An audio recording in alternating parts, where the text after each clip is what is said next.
I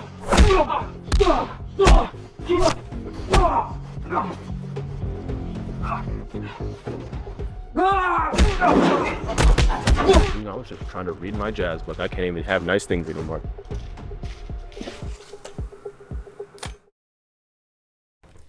So that was a clip from the Boris situation, and sitting next to me right now is the director of that film, Jay James. Jay, thanks for coming on. Hey, thank you for having me, Alex.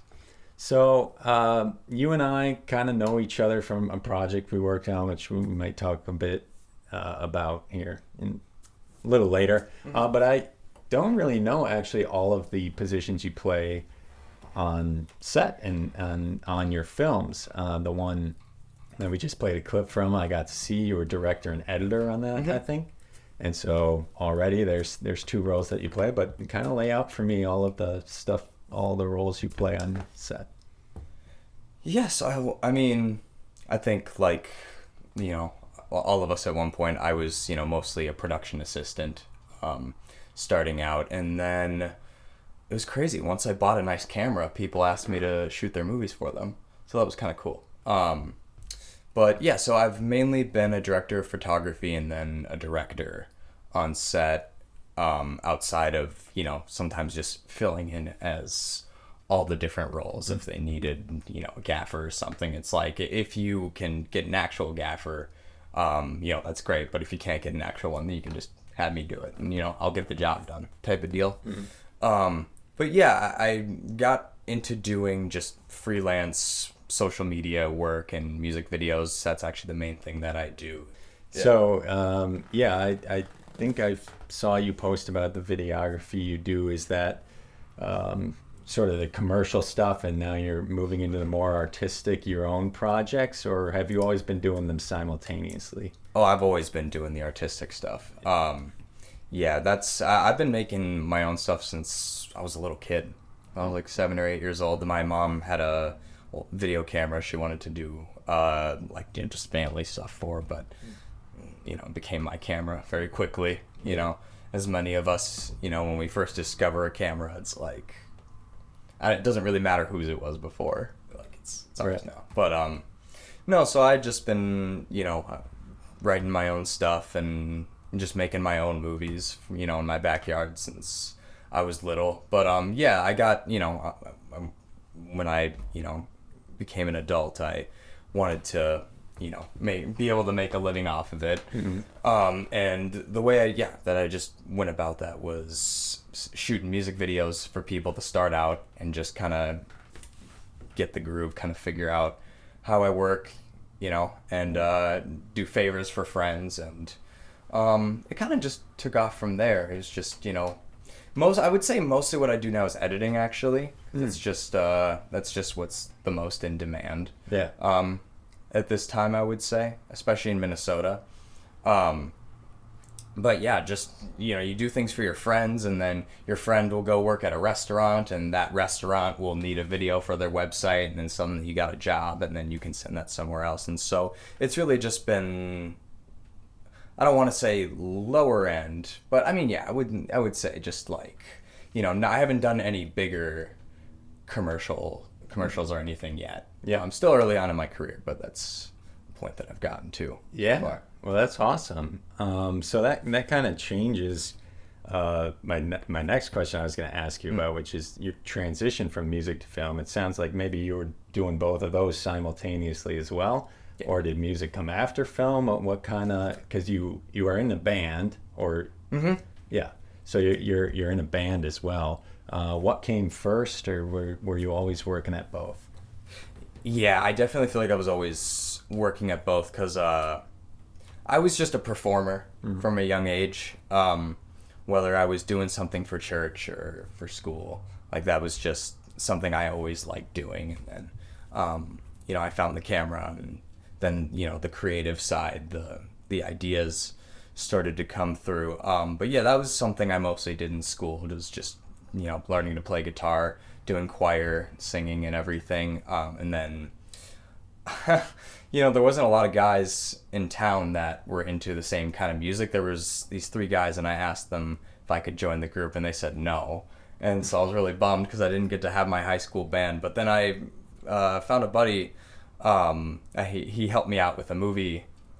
We did a fight scene together, and then we started a band after that. And so that was really when I became a songwriter when I was 19, and I would say that's the thing I'm best at is songwriting. And I didn't start taking that seriously until 18, 19.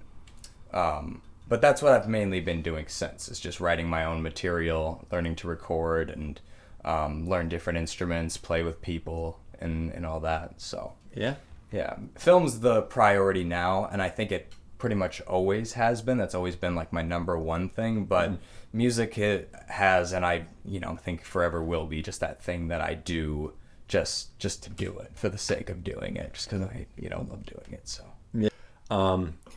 But you said that film, you would say, is your number one passion.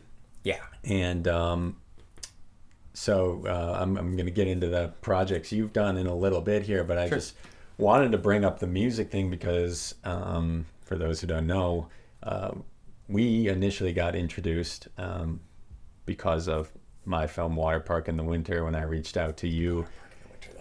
Sorry, I couldn't remember. No, that's fine. I just refer to it as Water Park sometimes all the time. But yeah, I had reached out to you, seeing that you had posted, I don't know, your SoundCloud or a track you were working on or something on Facebook that I listened to, and I was like, this is really cool and good, and I like the vibes of this. And so I reached out to you and asked you if I could use one of your songs in there. And I think at the time the song wasn't mastered yet, or it was still in the process of making it. Talk about, I guess, why you decided to let me use it, and what your thoughts were in putting that particular song together. Oh, I was so excited about the idea of having one of my songs in someone else's movie. I don't know, that's so cool to me. Especially that you listened to it and you enjoyed it as much as you did, which of course, I just really appreciate. But the fact that you found something within it that you connected with and were able to utilize it as a creative choice within your film, that is the most exciting thing about it to me, is just how the things you make can be applied to different people's ideas and everything. It's so exciting to me. Yeah, definitely. And yeah, so I use that in the movie. The movie is it's silent, so perhaps a deviation from other silent movies is we have a vocal song in there. But it actually ended up being my favorite scene in the movie, and I want to play just a little bit of that clip for you guys, so you could see how that kind of turned out.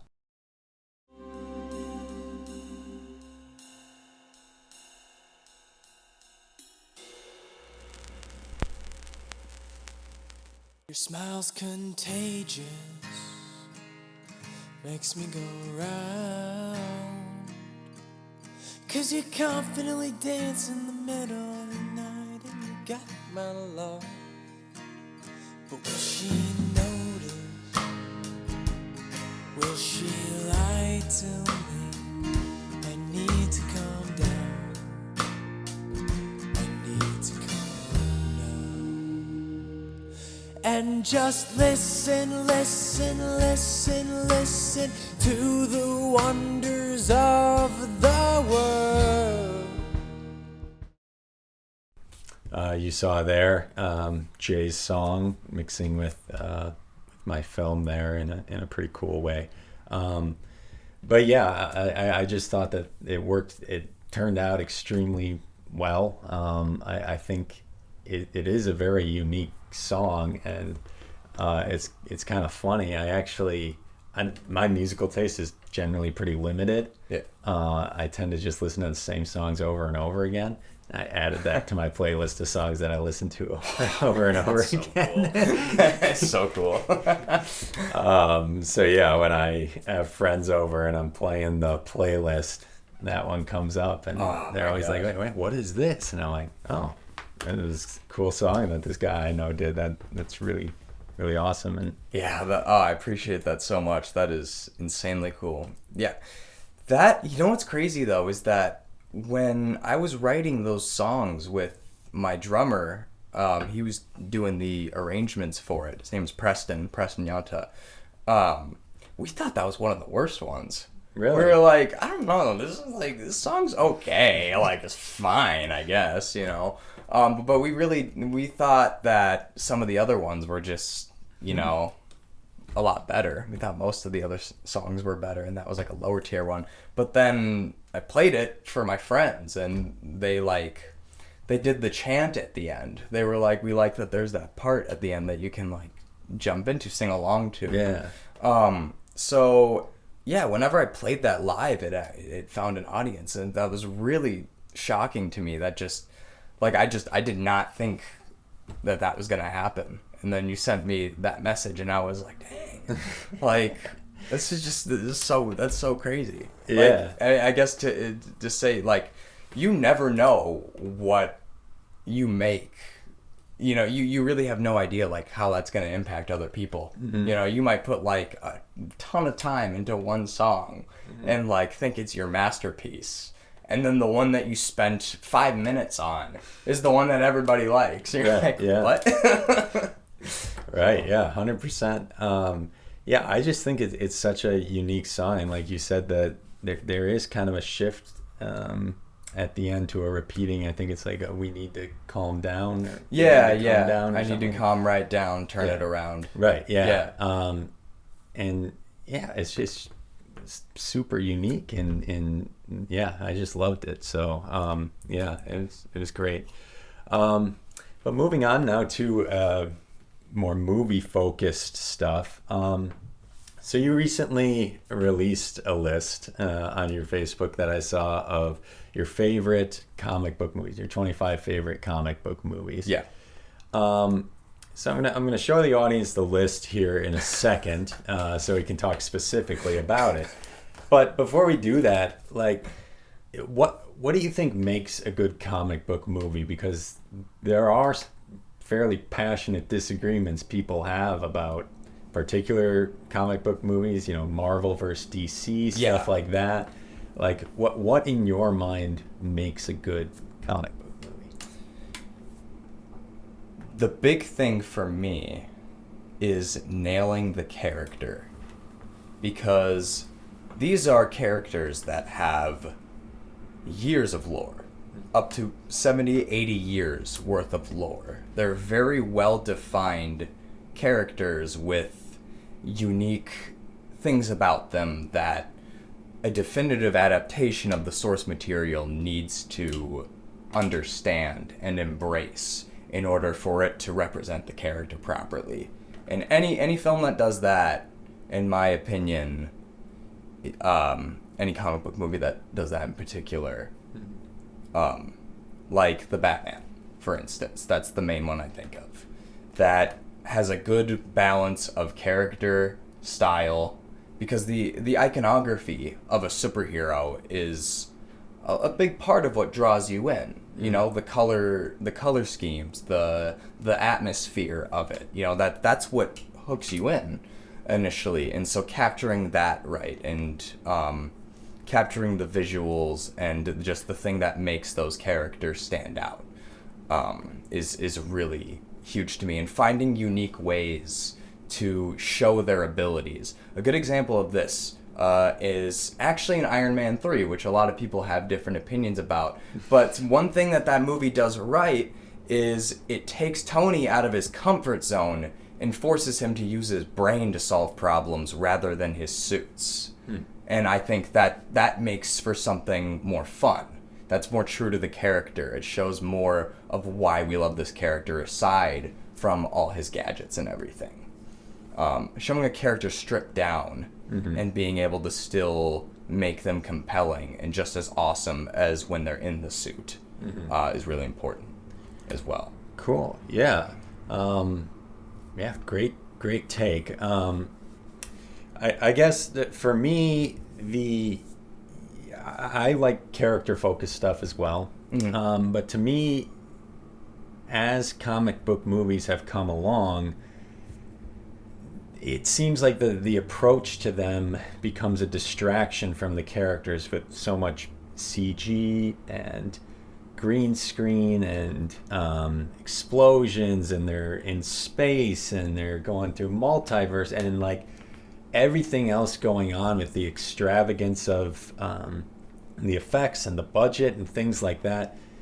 It kind of takes me out of my ability to really connect with the characters. And there are some that don't do this. The Batman was one that I don't think did this, where I was like, there's actually, a plausible conflict here that has some, tangential relation to what we see, in our actual lives. Yeah. Whereas a giant purple guy coming to wipe out half the population doesn't seem quite as grounded in reality. You know what I mean?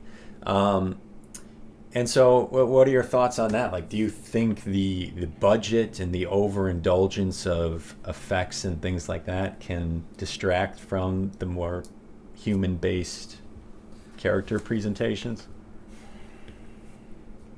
It's all about how effects are used. And there's definitely a lot of instances where a comic book film will prioritize these large-scale action sequences over the character study that's usually hidden within it. But I think there's still a decent amount of comic book movies coming out that are character-focused. I think the big thing is that comic books have such an endless amount of imagination.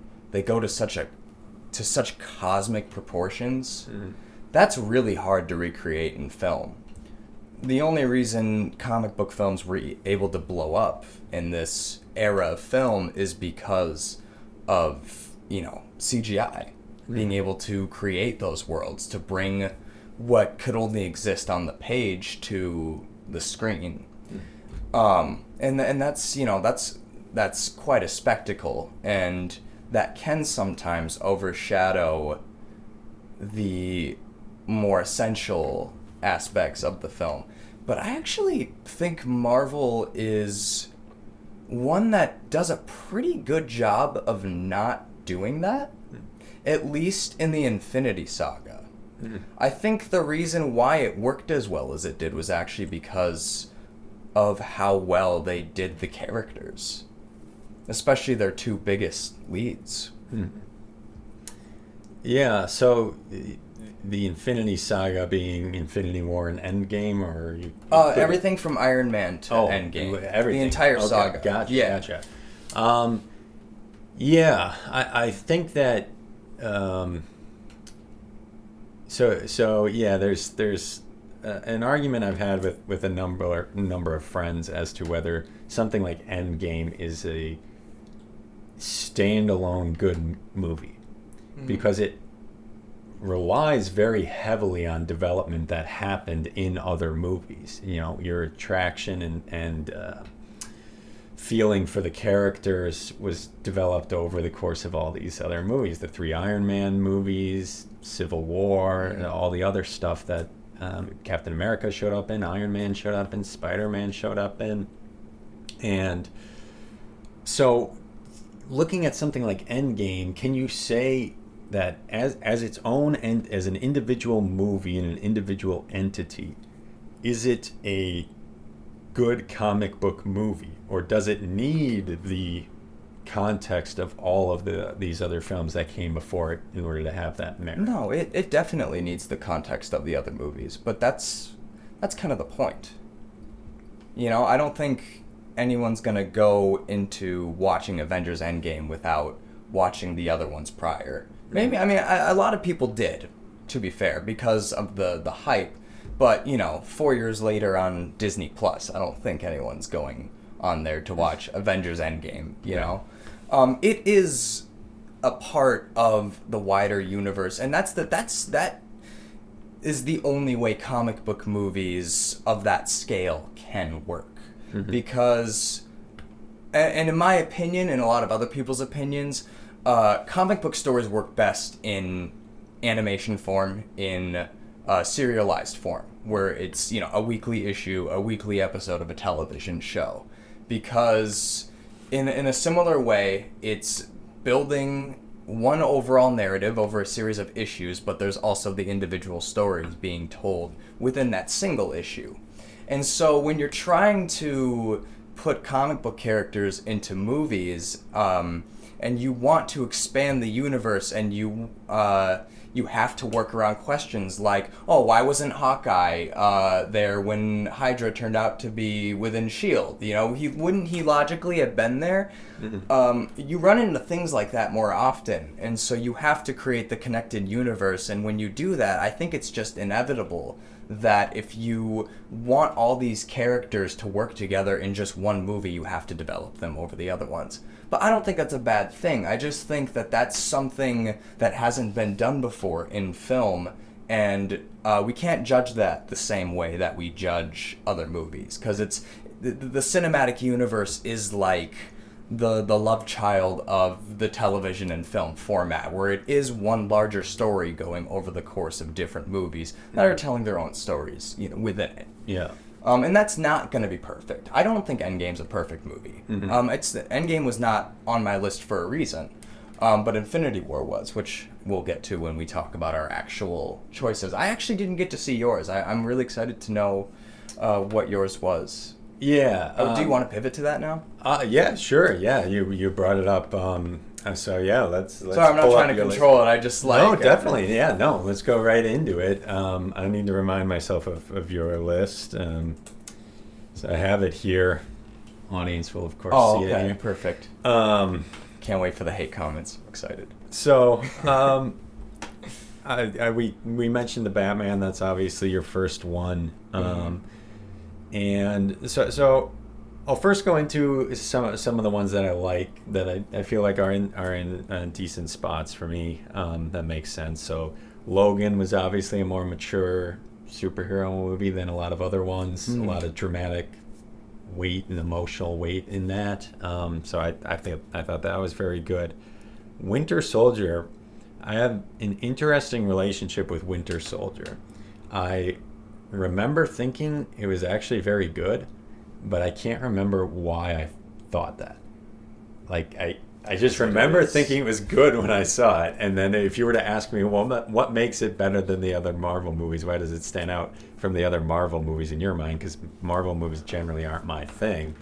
I couldn't tell you. I'd have to go back and rewatch it and say, but I just... It's worth rewatching. It's an awesome movie. Because for some reason, I just remember liking it for whatever reason.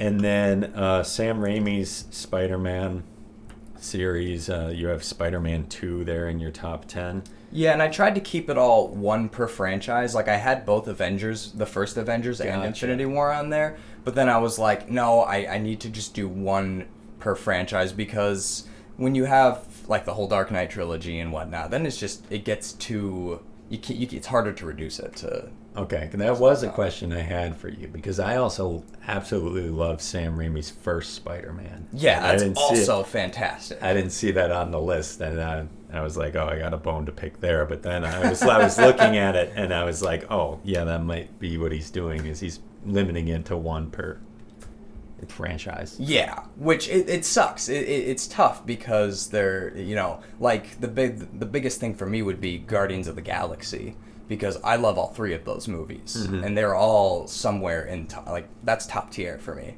So I could put all three of them in there, but okay. So Guardians of the Galaxy comes in at 11. It looks like. Yeah. I remember, and of course everybody's lists of these things are always changing. You know, you think back on things and you're like, well, maybe I did like this one a little bit better than that one. When you sent me the original list, or didn't send me it, but when I saw it, Guardians of the Galaxy was in your top 10. So what separates a movie like that from some of the other Marvel movies that, especially with regards to origin stories, didn't make the cut on your list? What makes Guardians of the Galaxy stand out? Yeah, because that was like an origin story for the Guardians of the Galaxy, but looking at it, you don't have Captain America, or you chose Winter Soldier over First Avenger. Yep. You do have the original Iron Man on there. It's a little further down, but like, I guess maybe that's just a general question. What makes a good origin story and a non-formulaic origin story in a comic book movie? Stop killing the parents all the time. Why does someone have to have dead parents to want to be a superhero? Can't they just have their mom and dad and watch TV on the weekends, you know? My God. No. I think the biggest thing with an origin story, it goes back to just the main principles that I said about what makes a good comic book movie, is just knowing what to lean into with the character.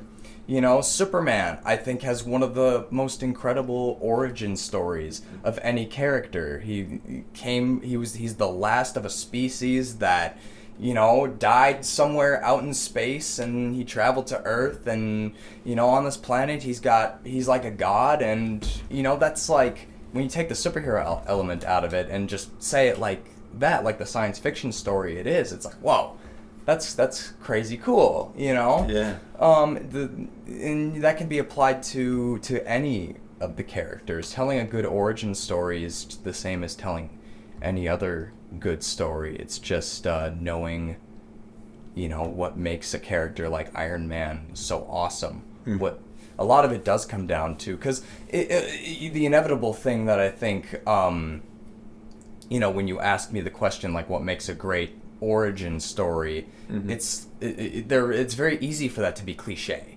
because that's like, it's like a musical biopic, right? It has, you could easily go on that whiteboard right now and probably map out the structure of a story like that, because it's just so, we've seen it so many times. Right. And I think at this point, avoiding those cliches and knowing which ones to utilize and to actually lean into, and to embrace, and to, but also try to find your own unique spin on certain elements of it.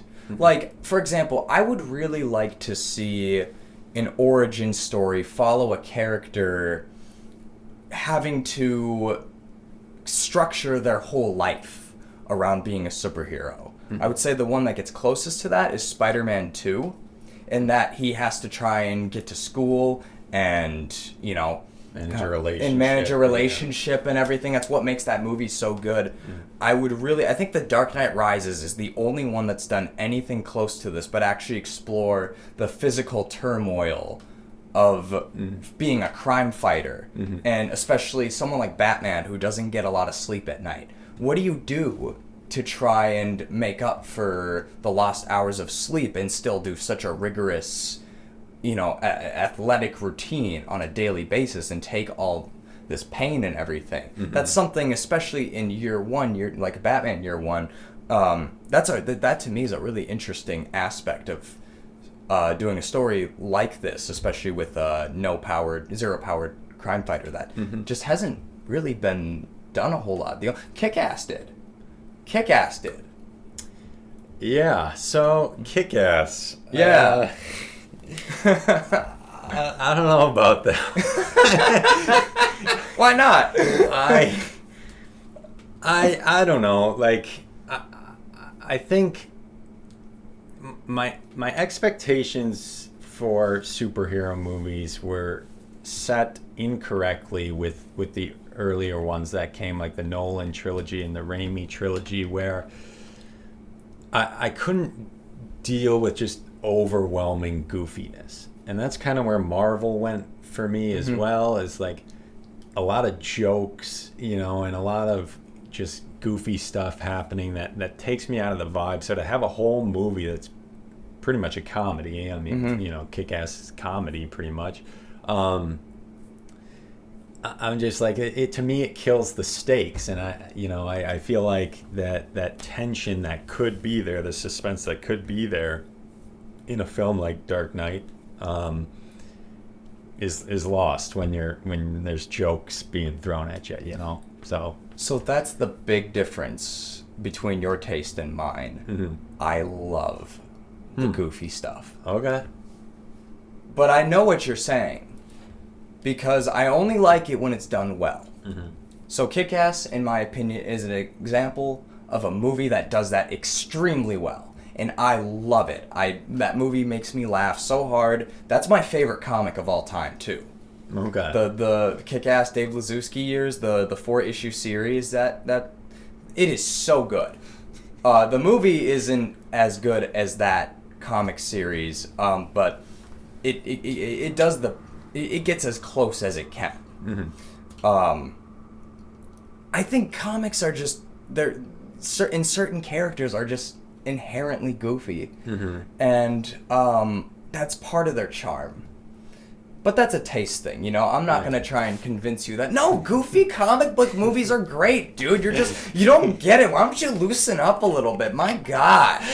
I'm not going to try and do that. If that's not what you're into, then that's not, then that's your preference. And I totally understand that. Mm-hmm. I'm just someone who loves that. I love the colors and the comedy. And comic books are often very funny, too. There's always the quips and everything, and sometimes it's unintentionally funny, and sometimes it is, and, like Adam West Batman type stuff. I mean, a lot of the Silver Age comics, there's so much, like, just funny little stuff in those comics to that it's so entertaining, and so when a movie does lean into that kind of stuff, I love it. And I also love dark humor, and I think, regarding humor in comic book movies, especially in Marvel movies, I just watched Infinity War and Endgame before, because my roommate had been wanting to rewatch those, and so I was like, okay, I'm about to do this podcast. Infinity War is in my top 5. Yeah. I'm sure I'm going to have to explain myself. Yeah. But when we watched those, I realized something, and so humor is something that's a natural part of life. Mm-hmm. We use humor. I use humor a lot to deal with tragic things. Yeah. And Marvel humor works great when it's character-based, when it's human-based. So the character of Tony Stark, in my opinion, is the best example of that. Mm-hmm. The I Love You 3000 joke. That's just him talking with his daughter. And then he goes and he talks to Pepper, and he's like, not that it's a competition, but she loves me 3,000. You're somewhere in the 600 to 900. That's a joke. See, that's funny because that's how those parents interact. Yeah. That's how they interact as a couple, and it's very human, and it's pure. It's just, that's his personality. That's the stuff that works. Yeah. The stuff that doesn't work is the new Master 69 joke. And stuff like that. What was that one? It's just when Thor's playing Fortnite. Yeah. And okay. So that whole thing where it's like a big Lebowski Thor, like that to me was just like hot take.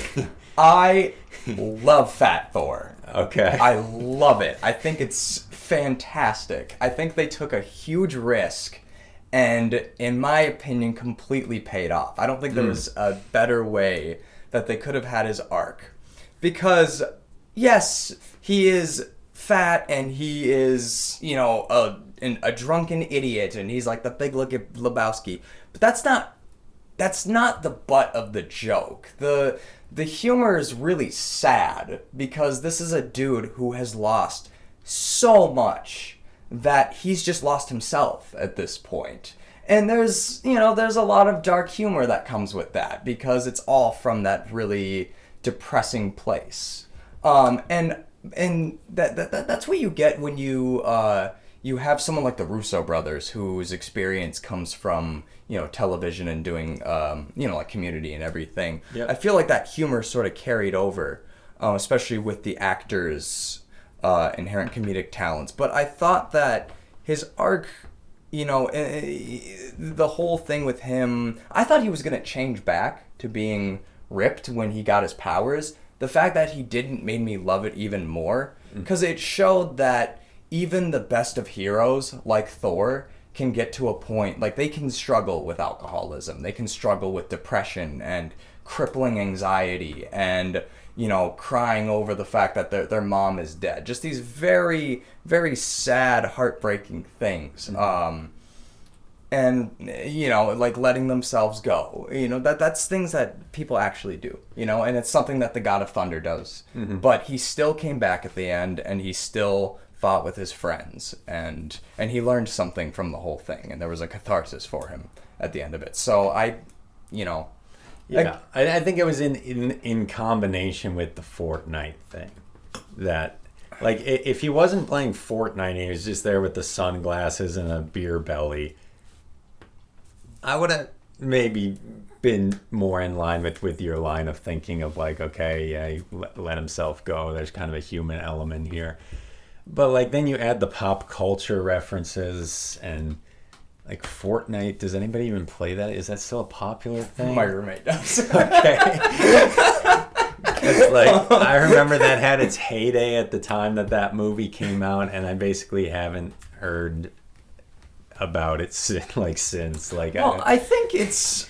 No, it's definitely like a joke that's not going to age well, but I think it is okay to have things like that, because those are things people actually do. You know, people just play video games. So... You know, they try to make the characters feel like normal people, make the world still feel tangible and kind of like the world that we live in. And so, I mean, that's a little thing. It's still obnoxious, the whole Noob Master 69. Like, really, did you really just make a 69 joke in this movie? Come on, guys. Like, no, there's definitely some jokes like that that are just obnoxious. But... but yeah, that's either going to take you out of it like it took you out of it, or, you know, I can still move on from it and be like, well, whatever. Yeah. Yeah. So there is one thing that I really wanted to compliment your list on before I go into more of my disagreements. Sure. But your inclusion of animated movies in the list. Oh, yeah. I thought was really cool because, like, Mask of the Phantasm, Batman Beyond Return of the Joker, and Batman Under the Red Hood are three of my favorite superhero movies ever. Same. Like, they're all animated. I wanted to include Under the Red Hood, but I kept it to the rule. Right. But yeah, those to me that like don't get the recognition they deserve. First, because like they were made for TV, so they didn't even get theatrical screenings and things like that. But I feel like in what's inherent with animation is a sense that it's more infantile or juvenile form of presentation. Like it's for kids. Yeah. And this could be, you know, a credit to, I guess, the source comic, but also to the film itself is there actually is a lot of mature adult themes and emotions in those movies. Like Batman Beyond Return of the Joker, when he busts in that room and he sees Robin just like turned into the Joker, that like it's messed up. That was like one of the most disturbing. That scarred me as a child. I had like nightmares about that. Well, I mean, you have to include anything that Kevin Conroy and Mark Hamill did, because those are by far the definitive versions of those characters. Mm-hmm. Not just because of them, but because of the showrunners and the writers and just everybody involved just knew how the Batman character, like what made that character work so well. Mm-hmm. They understood Bruce Timm and Paul Dini. Yeah. Just they understood DC. Mm-hmm. They understood it so well. They understood Batman. They understood Superman. And if anyone still thinks that animation is only for kids, I'm going to break into their house at night and put Fantastic Planet on their TV. Right. Have you ever seen Fantastic Planet? Yeah. Uh-huh. Yeah. Could do that one of Fritz the Cat. Fritz the Cat. Yeah, it's mercy that I'm not showing Fritz the Cat on their screen. Right. Yeah. But yeah, I just thought it was really cool that you included it. And of course, Mask of the Phantasm is like the OG feature animated Kevin Conroy, Mark Hamill. Wait, what Joker was in that? Yeah, he was in that. Yeah. And that was like the definitive one. So that was really cool to see. And yeah, there's a special place in my heart for the animated DC movies in particular. Yeah, so, same. The DC animated movies are the best, for sure. Yeah. And so yeah, going back to some of the places where we disagree with your list, or I have questions for you about is, so Dark Knight, obviously for many people is considered like the best comic book movie ever. I think for a lot of people, myself included, I think I would probably have to say that that's my favorite comic book movie ever. Yeah. You have it at 9. And you have a Batman movie ahead of it, The Batman, which is your number 1. So what, I guess, because 9 is obviously very good. It's still top 10. Yeah. But what, say, puts The Batman above The Dark Knight for you and then some of those other movies that you have ahead of Dark Knight? I judge The Dark Knight very differently than I judge other comic book movies. Okay. So I actually like The Dark Knight more than any of those as a movie. But I have a different criteria when I approach comic book movies because I want something different from a comic book movie. I want, the thing that The Dark Knight doesn't have is the more comic booky elements. Mm-hmm. Like the Batman fully leans into the style of Batman, But The Dark Knight is trying to be a crime thriller. It's trying to be grounded in reality. Yeah. And even though I love The Dark Knight as a movie, it's one of my all-time favorites, like I would say most modern film people. Mm-hmm. As a comic book movie, that's not what I go for, really. I think Heath Ledger is one of the best takes on the Joker, absolutely. And I think out of any Batman movie, that one shows, at least live action, that showcases their relationship the best. Mm-hmm. I think they absolutely nail that. Mm. But I like it more as a crime thriller. Mm.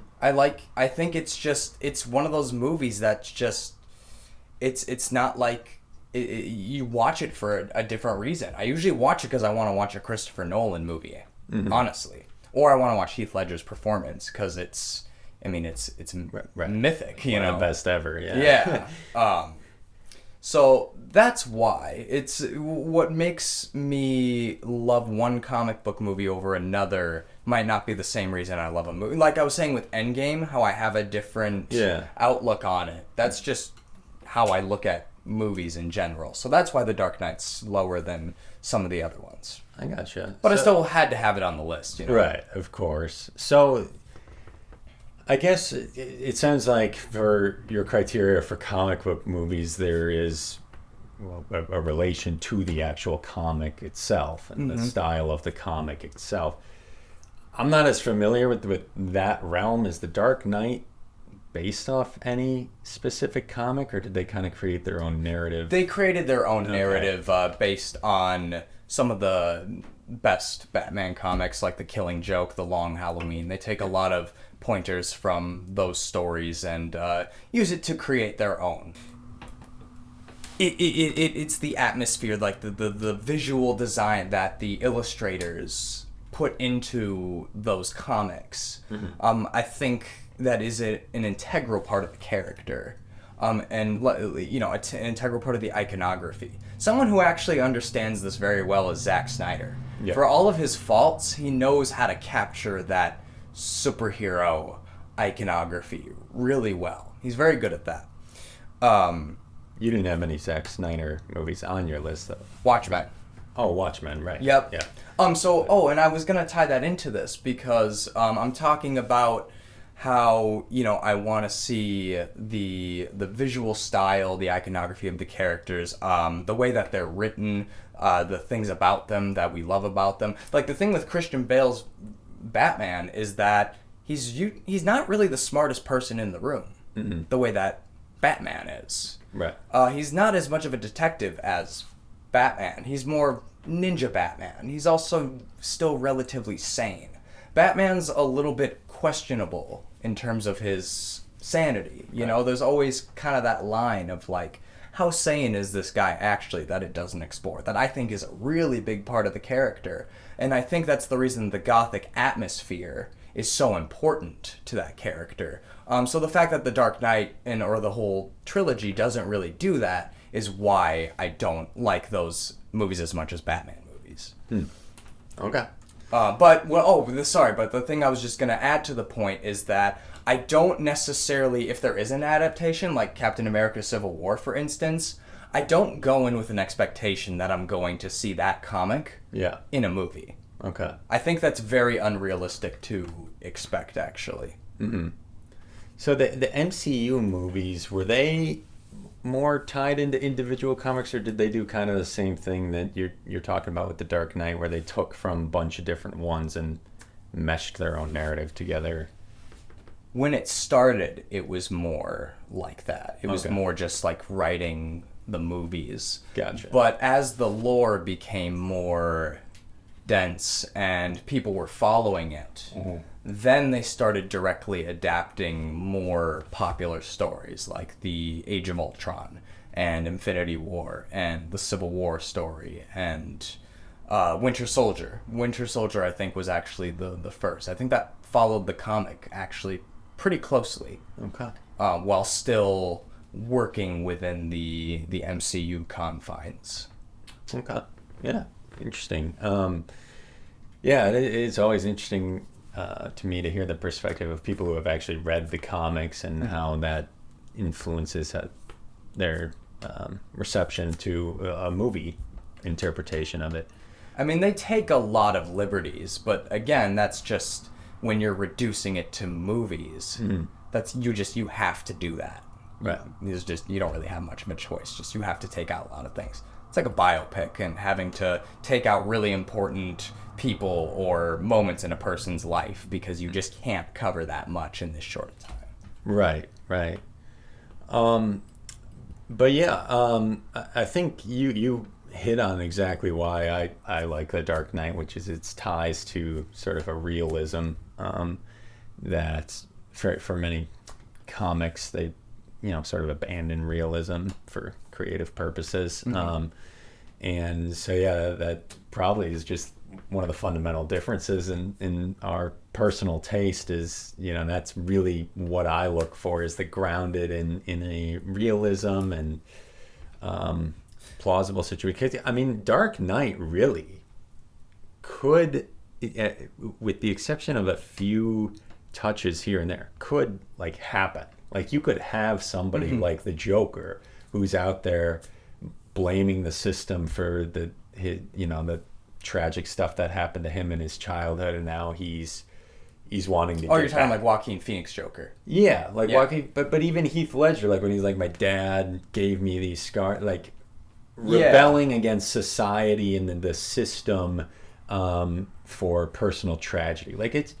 You want to see that happening? You want to hear a hot take? Yeah. So I like the Joker movie as an adaptation of the Joker character. I hate it.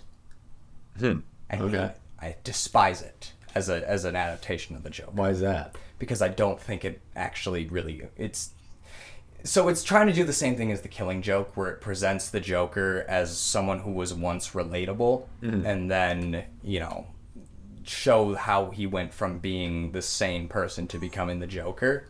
But the thing about the Joker character is that you don't know who he actually is, and that's what makes him so scary. Is that he could be anybody.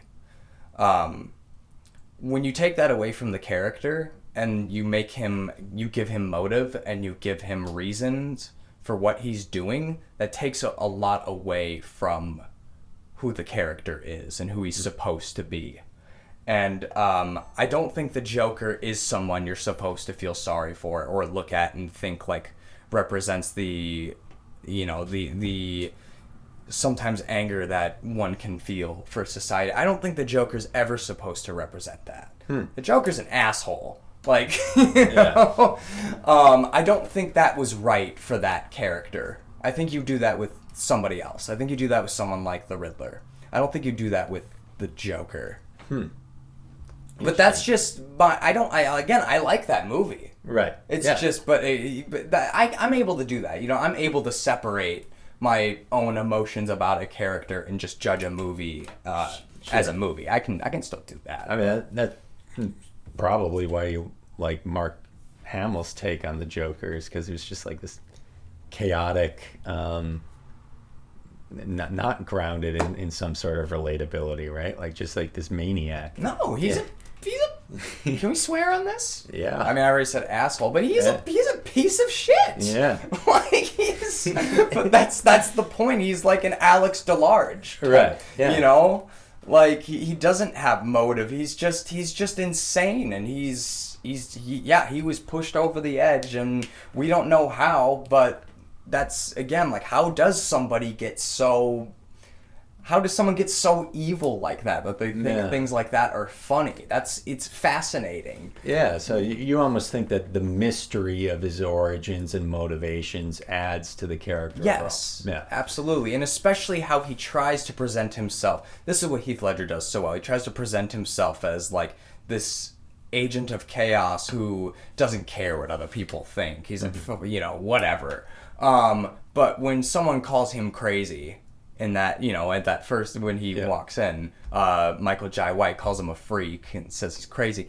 He does not like that. No. Joker has an ego. Joker's not like so far removed that, he doesn't have an ego and, things that bother him and whatnot. That's a facade that he puts on. That's the thing that's interesting about him too. Yeah. Is like, he shows a certain part of himself when he's around Batman, but when it's just him, then you see who he actually is, and that is a different person. And so it's like, geez, who is the Joker? Yeah. What is the Joker? What is he telling the truth about, and what is he lying about? We don't know. Yeah. Yeah. Okay. Man, interesting. Jeez, you got me. Yeah. I could talk about this all day. I love these characters so much. Yeah, for sure. So I kind of wanted to bring up, so Watchmen you had on your list. Mm-hmm. Watchmen as a comic, from what I understand, I haven't read it myself, is actually like a fairly large in scope, complex philosophical work. What I've heard about, from people who have actually read it, what I've heard about the movie form is it kind of bastardized a lot of the more philosophical elements. Probably one, for runtime, you just can't include everything. Yeah. But do you think that it took away from the meaning of the film to deviate from certain elements of the comic that may have been the more philosophically probing parts of it? If you want to adapt Watchmen to be as dense you can't. Okay. That's impossible. That the best you could do is the movie that we got. And I don't think it bastardized it. I don't think it bastardized it at all. I think it introduced a lot of people to the story. A lot of people who wouldn't read a graphic novel otherwise, who wouldn't look at a comic book the same way they look at a regular book. I think that movie, it introduced me to the graphic novel. I only knew about it because I saw the trailer in front of The Dark Knight, and then I begged my parents to let me watch an R-rated movie, which was that. And then I loved that movie, and, for a teenager, someone who's just getting into things like Kubrick, or, who only liked, Avengers, Marvel movies before that, Watchmen's like the perfect gateway for that. Yeah. We just gotta look at movies for what they are, man. Right. No, Watchmen is not as good as the graphic novel. It's not as dense. It's not a bastardized version, though. It takes plenty over. It takes a lot of compelling characters and ideas and adapts them in a way that's very visually faithful, but, it's showing it to people who wouldn't have seen it otherwise. I think that's really important. That's how the legacy of that graphic novel lives on. If people are reading less and less over time, then we need other media forms to introduce people to certain stories. Yeah. So I actually really am really glad that that movie exists, and I enjoy watching it. Sometimes I just like seeing the visuals of that comic book on a screen and just looking at them and seeing these monologues and these great written lines be done with music over them and cool slow motion shots. That's just, to me, that's just like that's so great to watch. I could watch it all day, you know? Yeah. Yeah. I think I don't want to be preaching some like pretentious, comic book fans are never happy. People call me pretentious all the time, so feel free. I think the biggest point I wanted to make when I came on here as a comic book fan is just that people take for granted these things sometimes. You know, I'm just happy that a good Infinity War movie exists. The fact that a great one exists is like mind blowing to me. I never thought I would get something like that. Yeah. I'm so happy that we just get to see this stuff at all, and that there are people behind the camera who are putting love and care into it. Because, a lot of those Marvel movies, they're the big money makers and everything, but there's still a soul behind them. There's clearly an artistic vision behind it, and people who love the comics behind it that are making sure that, at least in the first couple phases, I could talk about later Marvel in a much different light than I talk about, the Infinity Saga. But just people that really did love that source material and put their heart and soul into it. And even if it didn't turn out maybe the way that you wanted to, it turned out well. Yeah. And I'm just happy about that. I'm so grateful for that. Like something like Infinity War is lightning in a bottle. That doesn't just happen, that took 10 years to make. It took developing so many different characters and in that movie alone, balancing all the different tones, going from the grounded Winter Soldier side to the cosmic rock and roll epic Guardians of the Galaxy Thor stuff. And it does it seamlessly. And it just, when I was watching, I was like, how did they pull this off?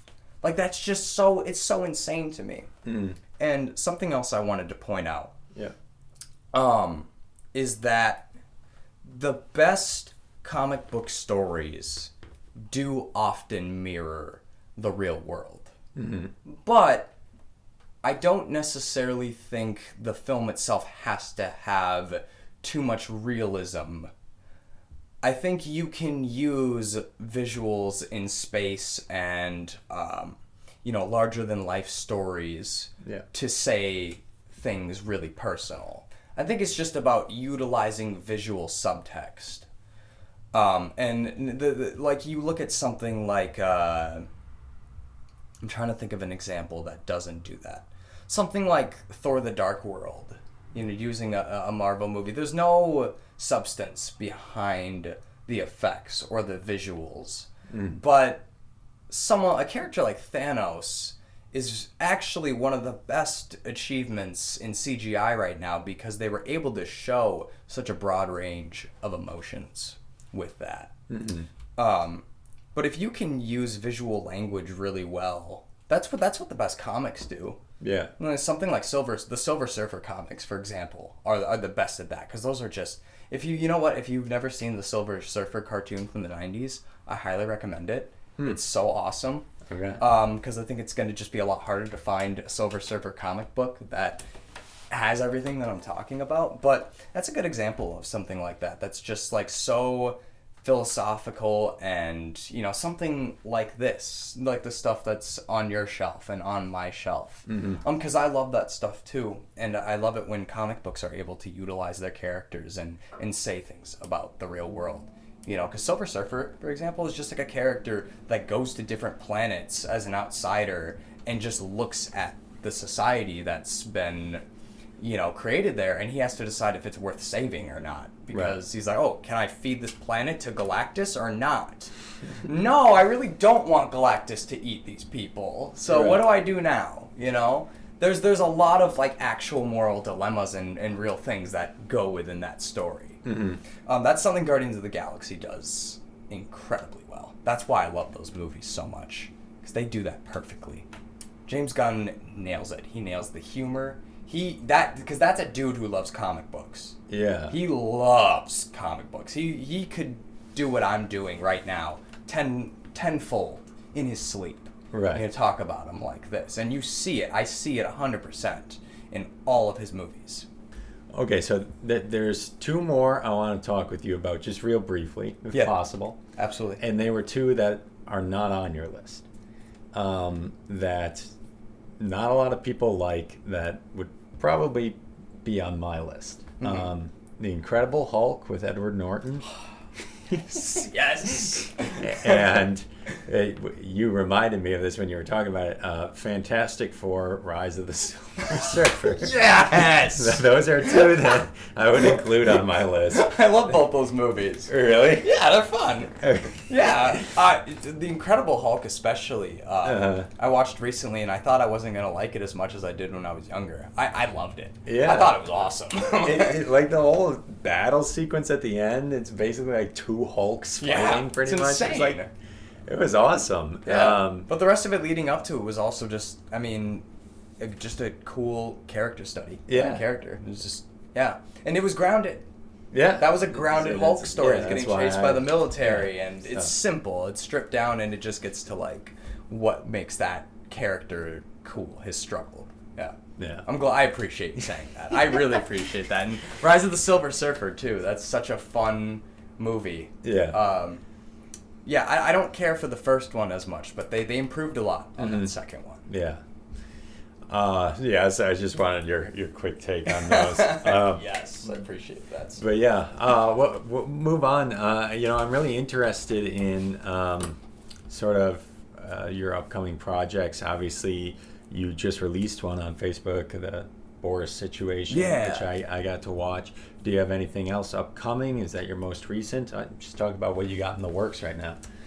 Well, I don't have anything I can announce yet because, there's always something that's in the early stages, but sometimes life gets in the way of that. I guess the thing that I could talk about is some of the stuff that I've done recently for people.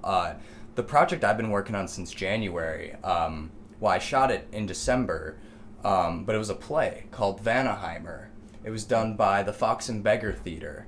And I recorded that with a few of my friends. We did a 4-camera setup on one day, and then I came back and just did some filling in shots on the second day. And I've been editing that since January, and it's about to be done. And we're going to do a screening of it. I don't know if he's going to put it on YouTube or not. I'm not really sure what his plans are, but it's a project that I've really loved working on. It's given me a whole other appreciation for theater that I didn't have before, and it's been some of my best work so far. I'm really proud of it.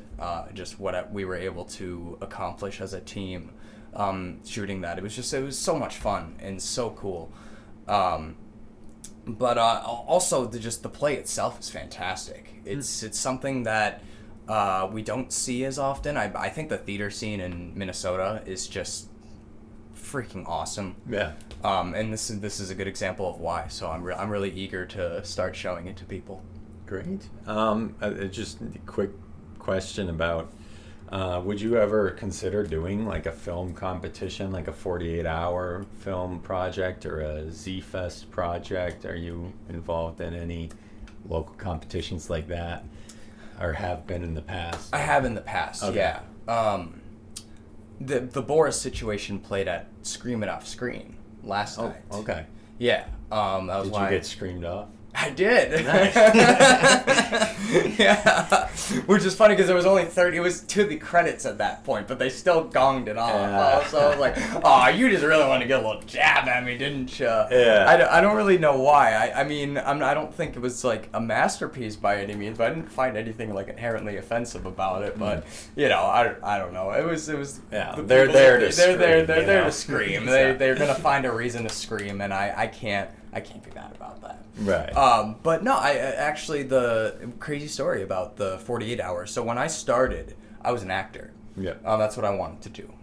And the morning after I graduated, I stayed up all night for the graduation party, and then at 7 o'clock, I left my high school for good for the last time at 5:30 a.m. and went to the set of a 48-hour film at 7 o'clock. Wow. Yeah. It was like just my career just got started right there. I was like, okay, we're waiting no Nice. time. We're getting right Yeah. into this. But it was a 48-hour film project with Outer Rim Productions. Okay, And sure. yeah, it was this awesome little short called Squared Off, and I played this character named Gorgeous Jones.